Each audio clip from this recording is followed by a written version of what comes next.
Okay, so the next subject we're going to look at is the subject of filter cleaning. Very important in our industry, obviously.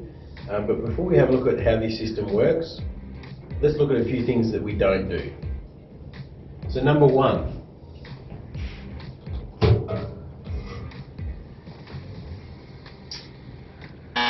we do not blow out the filter with a compressed air gun. While it cleans the filter very well, it actually damages media, the filter paper if you like. This filter is M class, and the same goes with any class of vacuum.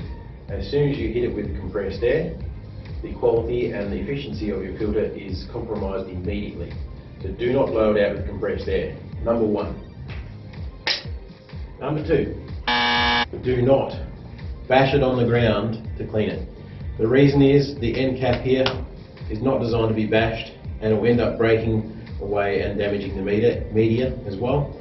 And once again, the filter, while it may be M class or H class rated, as soon as there's a tear, gap or a fracture in the media or the end cap here, obviously that is no longer, the rating is no longer relevant.